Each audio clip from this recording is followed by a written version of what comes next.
mbote na bino bandeko balandi ya basango ya Congo Télévision Rimba de Kinshasa ba oyo bazuli bako olanda biso partout dans le monde o to profiter ko pesa bino bonjour et so bozuli bako olanda biso na pourquoi to pesa bino bongo bonsoir kaka ndenge to lobaki to beta masolo ya mboka kolo nzambe apambola moko na moko pourquoi pas na pesa mbote na mama Brigitte Kaja et ndeko na ngai Ale Moulamba en direct à Maroc to beta mama masolo politique d'entrée de jeu Tobeta masolo ya oyo tobengi aujourd'hui Moïse Katumbi parce que na niveau ya Katanga ngenesaki batu tobeta masolo wana tobeta masolo ya nani ya oyo tobengi Mama Olive Lembe oyo ye alingi à se comporter na donneur de leçons pendant 18 ans akoka ko sala makambo oyo azolo balelo te tobeta pe masolo ya oyo tolobi d'entrée de jeu d'abord, nous avons souhaité condoléances na chef de l'État oyo aouti ko perdre au représentant naie na kombo ya Kitenge Yezu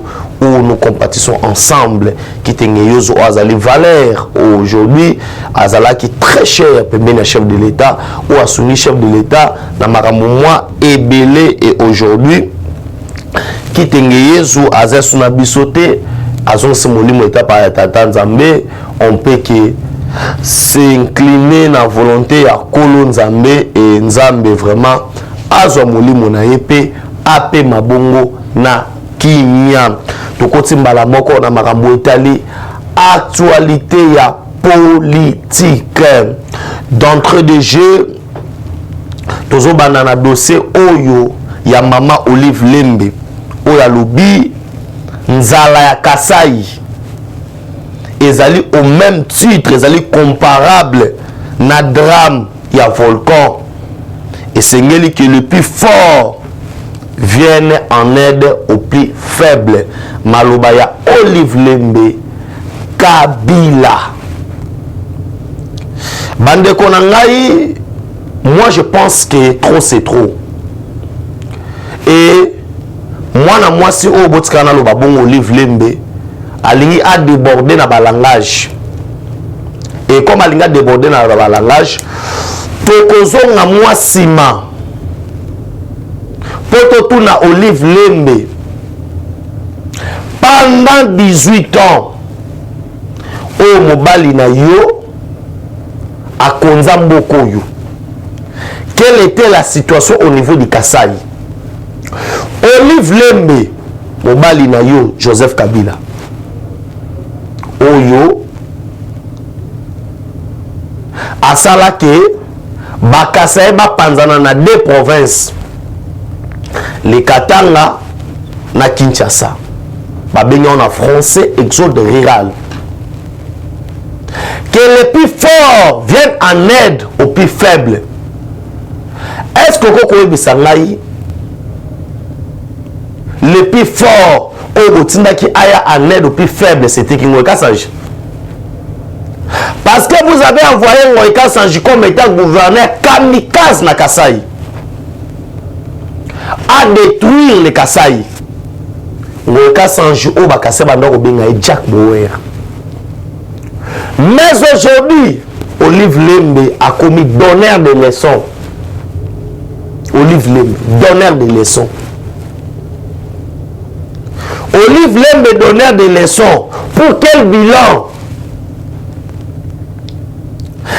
Est-ce que pour l'économie nationale, ce qui faisait les Kasaïs à la Kasaï, c'est la Miba? Mais qui a détruit la Miba?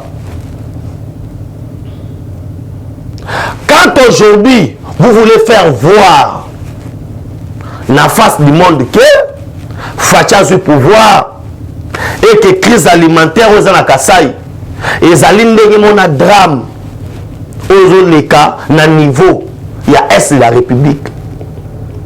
Qui sont les plus forts? C'est vous. Oyo lelo, vous avez vos cahiers économie à Moka. En ayant toutes les entreprises et produisent vous êtes des communs avec les Libanais. Moi je pense qu'il est grand temps avec ce genre de langage, avec ce genre de message, c'est jouer contre la République. ezako sakana na oyo bengi mokonza mboka oyo ezali kokitisa ba institution en place pour démontrer maintenant qu'est-ce que le livre recherche. Au livre recherche que bakasa bate emela fachi baloba que non talakutu bandeko na ye talakutu. Il oublie que en devenant le chef de l'État, le président de la République n'est plus kassayen, mais il travaille plutôt pour l'intérêt de tous les Congolais. Encore une fois, voyez maintenant le message ethnico-tribal que la dame est en train de diffuser. Si quand on a bien le livre Lembe, moi si ya Oto Bengi na Kombo Eric Lenge. Parce que yo le col a osana posa, on se comporter comme étant moi soit ali respectueuse. Il faut me respecter en qualité d'ancienne première dame. Mais, namoni, avec ça, vous n'allez pas me dire que non, Benjamin, aujourd'hui, maman, n'a fini maman à mon côté. J'ai beaucoup de respect envers maman Nabissou. Mais moi, soyo a débordé. Les plus faibles des Abananes, c'est la population qui souffre, qui va venir en aide. Pendant 18 ans, pour moi, économie, les passés se sont réunis. Bakena okutana na Kabila. So nazoko sa, basaya na Nzambe baza batémoin ba ima mona oloba. Batu basangana bamoni ke non na Kasai passe leki. Batindeli bango gouverneur babenga Jack Bower, Ngoeka Sanje. Ngoeka Sanje so batla Kasai bu. Wana au livre Lembe ozaki wabna ba conseil na yo pour pesa que le plus fort soutient le plus faible. Ozaki wap. Quand le cas s'agit, tirer les albinos, bandundu, le cas s'agit au bango, aoli a bango ozaki wap. Quand le cas s'agit bloqué qui bilo ronyoso. O Kabila zoya azozwa diamant na butu. Quand Kabila zui ba concession bisika au minéré diamant zo bima. Yamiba après ça pour les Chinois. Aboto avec ba diamant, bazo ba kassayen, ozaki wapi. Là maintenant, les plus forts dominent sur les plus faibles. Et aujourd'hui, vous voulez nous montrer que non, les plus forts doivent soutenir. Vous êtes devenus forts en quoi? Mobali na yo ayana mboka oyo na ba bota numéro 22 na makolo. Mobali na yo. Olive Lembe, dites-moi, mbongo oyo sanango lelo. Ezara mbongo no futa mbani ozo pesa yo. Bajipo bwana ngo lelo, ezara bajipo mbala bano somba. Ba concession bwana ngo lelo. Ba entreprise obo tia part na bino aujourd'hui. Ne venez pas pour jouer avec les gens. Imaginez-vous bandeko nanga et là on va et scandaliser bateau. Les habillés na Congo et zalaki 75% il y a billets et autres qui na compte privé il y a famille Kabila entre autres Jeannette Kabila. Aujourd'hui on a que billet à Lubumbashi zaki $360 Fatia Tiango 130. Ce qui veut dire quoi? $230. Dans le Bible, $230. Et bande kokota par billet. On a tiré la voile à Lubumbashi, la famille à Kabila. Allez-y comprendre. Batumo baye na Congo, sama bele, sa eloko, na babot na makolo, bamsuna mayandi. Mais, Kindakat, 50 000 hectares. O Kabila Kanga a vu comme on a quitté ça, c'est encore Tabandundu. Donner des leçons. Olive Lembe. Est-ce que Olive Lembe conseillait son mari? C'est ça la famille aujourd'hui. Nos Oganga, au sabre, mais ton mari travaillait en silence. Il a tué les Kassaïs en silence. Combien de Kassaïs sont morts? lelo oyo Kabila bande ko benga na bakase balongo musika na bango parce que bande ko former force pour la papetienne na yebite et Kabila ti bakase ba ya awa na Kinshasa et ça pour bateka mai bateka nguba mais bakase ba se révolta ba ko ça la phénomène moto o abing ba wewa ces gens là bon na ba wewa na ville à Kinshasa c'est des grands commerçants des grands trafiquants qui a détruit les tissus économiques ya Kasai. N'est-ce pas Kabila? N'est-ce pas Kabila? Bon, nous sommes soumis. Bon, nous sommes soumis. On dit au nom, il y a la paix. Au nom, il y a l'unité nationale. Faut-il accepter l'inacceptable dans beaucoup? Est-ce qu'on livre beaucoup dans beaucoup? On livre les les Kassai avec un gouverneur comme étant Moïka Sanji. Qu'est-ce que les Kassai devaient attendre de Moïka Sanji? C'était une mission. Mais les pasteurs sont venus, mes frères et sœurs. Ba pasteur ba ya awa, ba Kassai ba ya awa, ba moni nzale leki. Kabila ebisa bango bozelanga na zoya. Kabila kenda. Bande konanga Kabila kenda. Abimisa kabamba ya libanga gayar boy. Achango na carton. Abi cadeau na bino yangwana. Tango ba fungoli cadeau ba pasteur.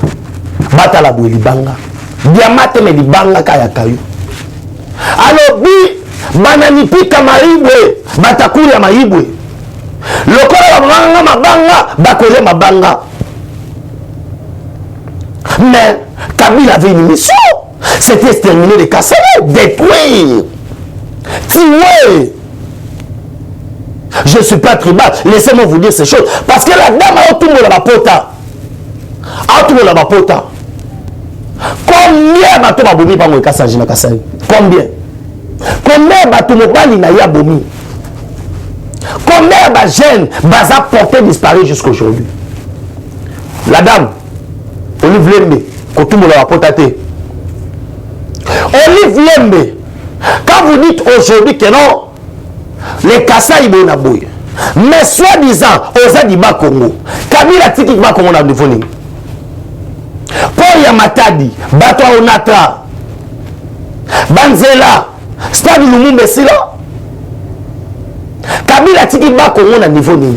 Tout le monde Kassai, mais Kabila maintenant ton mari. Oh, aujourd'hui mon mari a tiki au Congo central na niveau ni.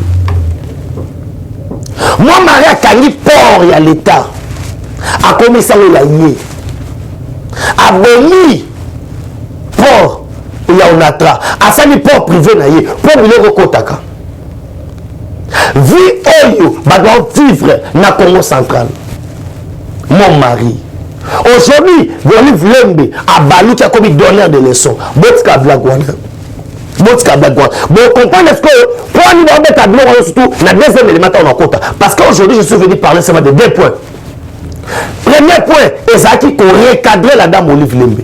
Et deuxième point, je vais parler sur la nationalité et sur le combat de dialogue et je vais annexer candidat Yakabila na Batunaïno surtout Basali Front commun pour n'avoir sa candidat en 2023 tomber comme ça. On ne doit pas jouer avec les gens. Madame Olive Lembe, concernant la bisoté. N'a pas son respect, mais bon, excusez-moi maman, non manqué maman, mais non, sur le standard, Olive Lembe n'a pas ça. Olive Lembe n'a pas ça. Kabila Zamoutaouya, il y a eu le Béateur beaucoup. Qu'est-ce que Kabila tient beaucoup? Aujourd'hui, on a des difficultés à Oh, la volcanique, est une école à la Katsanini. Écoute, on a gaz. Bon, il y a des choses à Goma. Mais Baya Pena Boya exploiter gaz. Kabila Boya, mais le roi n'exploite. Kabila Boya pour l'intérêt à peuple congolais. Ah mon Dieu.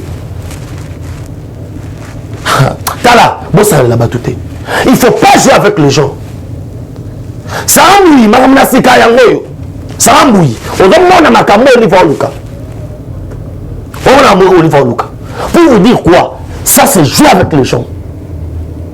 Quand ton mari tire les cassons à droite, aujourd'hui tu veux te faire avocat à Bakassé, on a besoin de les Kassais ne vont pas lâcher Fati. Comme les gens du Congo central, comme les gens du Bandundu. Comme les gens de l'Est, les Congolais ne vont pas lâcher Fati. Parce que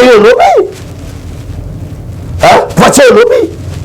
On a ça maquillé de soigner dans santé dans Olive Lembe. On soigne dans santé dans Olive. Ah, nous avons ça va tomber le soir. Soigner dans santé dans Omoko. Ah, je me l'accent bien que non, il y a moi ça boboto. Moi ça boboto. Quand ton mari tué, un sanguinaire. Alors, tu as dit sur maquillé. Attention, attention. Ton numéro vous soit pas wanaté. Il y a pas n'importe quoi. Tant le lobby que zone sur nanzela na. Oh yakawa. Et ça la condamné. Si Kabila avait bien géré ce pays pendant 18 ans. Olive Lembe c'est la prière nationale, n'a pas son prière institutionnelle, son prière nationale. On voit ma bonne côté la Chadari. La Chadari a joué, tout le monde ma bonne faisait na yombo. Ma bonne faisait na yombo. Pour ça, la Chadari a joué. Chadari m'a pas un deuxième. Chadari m'a pas un deuxième. Soit qui Kabila géré bien beaucoup. Moi, je suis Chadari, alors m'a présenté. Mais qu'on sanctionne, va sanctionner à Chadari l'élection. Ça démontre comment le peuple congolais a ça sans le régime là. Aujourd'hui, quand vous prenez seulement les Kasaï, Kinshasa, Kabila a-t-il combien d'Enzela pendant 18 ans? Combien d'hôpitaux? Kabila a écouté un gamin, économie du peuple. Aboma yango. Il a tué ce pays. A créé et l'autre, a mobilisé fait Madaïpen, a sali fait l'espoir, il y a yo, Olive Lembe. A mobilisé orgaman, l'économie du peuple, a sali égal, il y a yo, pour votre intérêt, égal, il va faire bataille swap. Égal, créer un monde, contribuable congolais, ensemble, n'anglais, tout le monde est souni. Moi, so. Créer un monde, contribuable congolais. Il y a un contribuable congolais. Disons le petit fou en Italie. On égal ou on a mon abisso. Bazo son ma carton ya Thomson na Namibie na $5. Bazo au tegango $170 na Kinshasa, $170. Aujourd'hui, donner des leçons, les plus puissants, soutenir les plus faibles. Plus puissants. Plus puissant le monde Moïbi.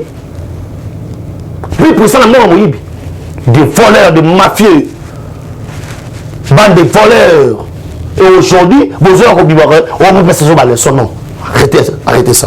Arrêtez ça. Dans le débat de nationalité, je vais encore en parler aujourd'hui. Moi, je pense que dans ce pays, il y a des histoires. Jimmy Congo, mon pote, président Chikito Mouchachino. Et il y a un qui va discuter en côté. La nationalité, on va reçoit la peau en côté. Mais on doit avoir des principes. Entre autres, la loi est établie. Qui dit quoi? La loi dit bien que pour postuler et peut-être le président de la République, il faut à la tata. Non, maman, n'a pas ça va congolais. Et là, qu'on dit, ni Noël Tchani a donné mon tour. Aujourd'hui, maintenant, j'aimerais que Badba Pessa, Christian Bossembe, raison. Pourquoi? Quand Bossembe avait dit que non, Bassou Basombi, la journaliste, Badba Tchango Tembe. Aujourd'hui, les salats de journalistes, on va sommer pas Katumbi, dans le Mumbashi. Nous avons dit que Tchani, Pété, pianiste, Tchani, Nani, Pierrot Loual. Ceux qui Pierrot Loual, ceux qui Nani, Ozo Gango, tout là, ça sont des mascarades. Vous pensez que Katumbi, on va télé, non, il y a fait ta journaliste, mais c'est n'importe quoi. Et aujourd'hui, quelle est cette guerre médiatique? Oh, il y a besoin de autour d'un individu. Or, la loi Oyo Noël Tchani a proposé aux autres un individu. Mais c'est pour protéger l'institution président de la République. Qu'on le baraque, non? Et c'est n'est pas battu. Ba régner place ouana et c'est ozala 100% congolais et la loi wana. Ça peut se faire mal en quoi? Les Français disent celui qui se sent piqué connaît l'affaire. Ça vous fait mal en quoi? Ça vous fait mal en quoi? Parce qu'il y a la logique. Et ça dit que si vous reconnaissez réellement que vous êtes des Congolais, et chose grave, il y a certains des Congolais, parfois même des députés, qui partent pour protéger l'individu. Narotango na Congo, parce que déborder ça. Dans les SAF, il y a des gens qui ont menacé l'institution Assemblée nationale. Que non, soit loin d'être au Boumabat. Et au Koufa. Monsieur, au Sakanamboko, est-ce que vous êtes dit SAF, vous êtes dit un député? Un député, ou un rôle il y a reprotégé, autre béni, ma compatriote, bateau après ce que mandat. Mais il est là pour protéger un individu qui est Moïse Katumbi. Et cet individu qui n'est pas congolais. Il y a des vidéos, il y a des images qui vont parler. Il y a des images qui vont parler. Et aujourd'hui, vous menacez les gens. Namoni, ça va menacer Bat. Namoni, Jacqueline Dala menacer Bat. Jacqueline Dala a sonné pour Nayoa. Ils ont sonné ma casse. Sonné ma casse. Aujourd'hui, quand vous vous mettez, il y a qu'à défendre un individu. On va être Gambouk. Yaya, Zamba Zanzambe. Zamba na Deutéronome. Azo Pekisa Moïse. Pour n'a qu'au pèse à Bokonzi. Et pas d'étranger. Mais la Bible est claire. Même Otobengi Joseph, étant un étranger, dans la Bible, a occupé pour ser le premier ministre de l'Égypte. En tout cas, comme président. En tout cas, comme président. On occupé dans le président à Mazembe, il y a Lupopo, il y a Sanga Balende. Mais président de la République, on a Makate. C'est maintenant ou jamais. Nous devons barrer la route. N'a toute l'infiltration des étrangers qui veulent faire en sorte que Bakanga, poste Oyo, il y a présence de la République. Il y a un sérieux problème, mes chers compatriotes. Pourquoi aujourd'hui, maintenant, laissez-moi ce qu'on a le basco bien. Pourquoi aujourd'hui les gens veulent toujours qu'un étranger à la Wana? Voici mes lignes dessous des cartes. N'a pas de fumée la sikolo. Président Chikito Mouchachino n'a pas de en teke. Pour le bac et le monde a souka panzara en teke. Que balibo qui a aux amis.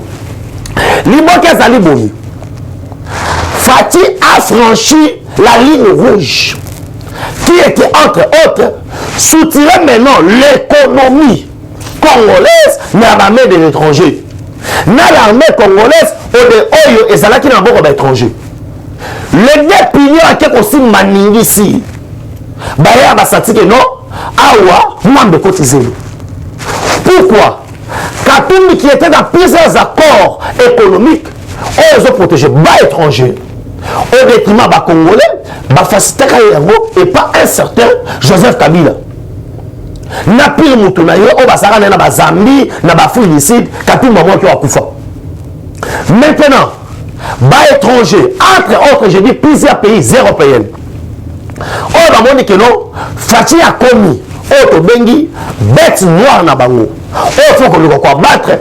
Il faut battre Manasima Moïse Katumbi pour récupérer le pouvoir. Vrai candidat, il y a Kabila, on l'a replacé en 2023, c'est entre autres Moïse Katumbi. Comme c'est Moïse Katumbi, on l'a représenté intérêt na bango en 2023, il faut qu'on se ligue. Et pour la recelle, il faut qu'on se batte, qu'on sauve mon bango. On a sa prison qui est entre autres Vital Kamerhe. Il y a un moment où on a lobby. Bateau on a dit vidéo à Moni. Soit on a fait un aussi d'ango. Au Moni Moïse Katumbi a joué qu'on rallié position il y a Moutouazan la prison. Comment Moïse Katumbi, Mako Fayoulou, Bako Sangana, Bango Nyoso, ba allié autre bengi position il y a Moutouazan la prison qui demande un dialogue. Or, si Moïse Katumbi n'a pas tourné, Bazana Katsa Union Sacrée, ils sont là pour l'hypocrisie. Ah oui, yango monaki le 16 jours du Sekabouya, alors il dit que non, bilan aux allons en 2023 et kozala biso nyoso. Et kozala biso nyoso. Pourquoi? Parce que nazo pesa bino une révélation. Ce qui te commis en décembre 2022, tous les gens de l'ensemble quitteront le gouvernement. Pour dire que non, ça ne va pas, biso boinabou, pour passer à la fond commun, baloba que non, biso to bundi la kaka, élection 2023, moins Katumbi candidat. Non, et Sabino. Et bon, moi, que bateau sur la Kabila, bah, on s'en parce que l'intérêt, c'est l'intérêt économique. En tant que Kabila, à Kenya, Katanga, bah, soit na Katumbi, c'est que non, aller au Toki, nous perdons tout sur le plan économique. Or, l'économie congolaise, et ça qui n'a pas de domaine, surtout, pas à l'étranger. Aucun domaine à Maï, Maki, Loso, Mouba, tout, et ça qui est pas à l'étranger. Et aujourd'hui, on va libéraliser la situation. Nakatanga Bisikapi, Kabila détenu carré minier. Quand le Mokozamboka veut changer maintenant l'histoire, Katou Mina Kabila a dit que photo sangan. C'est ça la réalité. Papa, on dit que Sango Sangai, Katou n'est pas congolais. Et la loi de Noël Tchani, si ça pose problème, il y a une solution. Faut qu'il y ait un référendum. Faut qu'il y ait un référendum. Faut voter entre oui ou non. Bolingi va étranger. Va postuler dans la magistrature suprême ou soit Bolingi. C'est ça maintenant. C'est ça même la beauté de la démocratie. Moi j'invite, c'est pourquoi laissez-moi donner des leçons dans Haute Béni Daniel Saf. Ce n'est pas comme ça qu'un élu du peuple. Un élu du peuple, ça veut dire quoi? Vous acceptez que loi est là. Ce qui est symbité, tout qu'il y a un référendum. Comment tu vas faire l'étranger dans ce moment? Va la mission présidence Nako. C'est ça l'intérêt économique. Et aujourd'hui, comme tout le pays nassé, il y a un peu Sabino que non, nous serons là. Tozanabino, Ocheli Bato Lambeliango. Ocheli Bende Tozanto Kinangaki, Balambiango, Bassayon Bar de Fer. Donc on bête Tananabino Tina Souka. Et on ne va pas lâcher. Nous soutenons Fachi parce que c'est notre frère, c'est notre sang. Et nous soutenons la loi Tchani parce que ça protège notre présidence de la République.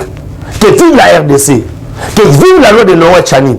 Parce que, bon, c'est comme ça. Les Katangais, les Kassaïens sont nos frères. Et les Nekongos, ils sont tout à Bandeko. Rien ne va nous diviser. Pourquoi nous sommes connus? La tonalité c'est pour vous dire que non, c'est maintenant ou jamais. On ne va pas accepter que non, avec hypocrisie dans la union sacrée. Pour l'élé, pour que non, les ablaguités. Vraiment, que non. Je tiens encore à rappeler aux gens l'agriculture priorité des priorités. Somba 1 hectare, 10 hectares, 20 hectares. Parce que au Tindi Pembo, au na Kinshasa, Bate Kabilamba, Tindi Mituka, et marché dans le et Salema. Mais aujourd'hui, tu peux se une chance. Musikate awa. Comme maluko, l'équipe mouké, awa na maluko. Bah, tarizali wana. Aux anangos besoin, on a besoin de solo parce que tu soudara dans son barabelete, mais on va travailler comme nous sommes inmutuels. Tu allez bateau, tu sangani, tu tchemayele. Et en tête, nous Benjamin, moi, dans actualité, pièce contre pièce, quand elle se met à Bouga, sur le coup, vous avez un numéro dans le téléphone, plus de 143 9 70 40 89 57, plus de 143 9 70 40 89 57. Soit qu'on met dans Facebook, Benjamin, moi, dans Souka, 11 hectares, on s'appelle Bilanga. C'est comme ça que tu as éliminé le chômage, peut-être comme ça que tu as éliminé. Merci. Saramboui, na Bossanité, Gisolo Tete Fongo Italie, Alemboula Mandrette à Maroc, Motema Maman, Pataoli, Zambabati la Bino, na bébé Chedero, Kolon Zambé Azanabino, na Bossanité, Yani, Motema Papa Ben, Zamba Pambolayo, et bébé Bénédicte, Zamba Zanayo, na Bossanité, bah, oh, nous sommes soutenus Fachi Béton, na Mosika, comme Jimmy Congo, Ndeko, na Gisolo Tete Fongo Italie, pourquoi pas Patrick Nzoma, Motema Maman Yuyu, Zamba Zanabino, surtout, na Bossanité, Papa Dipa Dipa Zambi, et Maman José, na Bossanité, Maman Lumière Tumba, Sali Sambo Kanayo, et na Roy Sabino Kenon, nous sommes surtout, Tokutani Mkouanobi, Sougin Zamba, merci beaucoup. Eshima, votre magazine qui bat au rythme de l'actualité. Édition spéciale. Au cœur de la lutte contre les détournements des fonds publics et autres faits de mégestion, l'inspecteur général des finances, Jules Alinguete, est la pièce maîtresse de la stratégie antifraude de l'ère Tshisekedi. Expert des finances, en moins d'une année, Jules Alinguete a su dire halte aux détourneurs, dénicher les fossoyeurs de l'économie congolaise et déjouer les stratégies de vol des deniers publics au point de devenir le symbole de la lutte contre la corruption en RDC. Interview exclusive du numéro 1 de l'UGF. Mission de l'UGF, innovation apportée à l'inspection générale, les confidences des résultats d'enquête, patrouille financière, à qui l'UGF fait-elle rapport, qui donne des ordres à l'UGF, comment contrer les immunités parlementaires, les observations faites dans plusieurs provinces. Des révélations sur le dossier Bukanga Lonzo, retransmission en direct des matchs Léopard, exonération et compensation, le rôle de l'UGF dans les régies financières, IGF est-elle justifiable devant la justice? Plusieurs questions soulevées et confidences de l'inspecteur général Jules Alinguete Kei à lire dans ses numéros spécial Finance. Focus, la direction générale des impôts a réalisé une grande performance en mobilisant 1100 milliards de francs congolais en avril, dépassant largement les 637 milliards de francs congolais leur assignés grâce à son directeur général Barnabé Mwakadi Mwamba. Bonieme Ecofo-Lucien récompense le mérite de ses agents et cadres dans les buts de continuer à maximiser les recettes. Découverte, ministre de l'Emploi, Travail et Prévoyance sociale, Claudine Ndouzi M. Kembe est plus que déterminée à matérialiser les actions prioritaires de son secteur telles que présentées par le Premier ministre Samalou Kondé devant les élus nationaux. Nation, Dr Jean-Jacques Mbungani Mbanda est médecin expérimenté pour relever les défis sanitaires en RDC. Catastrophe naturelle, Nirangongo, 19 ans après, les larves ont de nouveau coulé. Parité, Antoinette Nsamba, ministre des Mines au cœur de la révolution minière. À lire également interview de Noël Tchani, tribune Jean-Pierre Alumba et plusieurs articles d'actualité générale. Retrouvez l'intégralité du magazine Eshima dans les kiosques. Eshima Magazine, un nouveau standard d'information.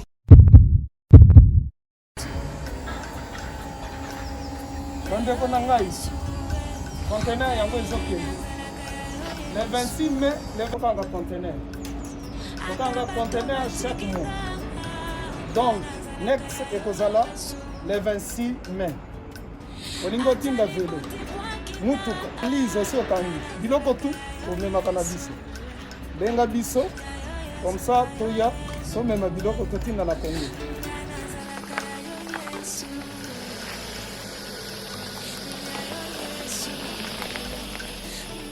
Bandeko kari yango oyo touti kozongo ezokende Kinshasa. Ozana mutuka pesa biso ezoke. Merci. Le 26 mai, mosusu ekwende. Ya 2021 otozana ngo. Donc tosala ka chaque mois. Oza besoin na carton benga biso. Biso munene yango. Moyenne yango oyo. Bon moyenne. Yango oyo. Na carton na biso ya muke. Nous avons 3 dimensions. Onyo solingo tinda benga biso tozozwa ba vélo, tozozwa ba valise, mituka tozozwa. Donc eloko tout tozomema na Kinshasa. Merci beaucoup. Mutuka, vélo, salon, biloko ndako, biloko tout tozomema. Donc vous hésitez que bobenga biso tozala na pona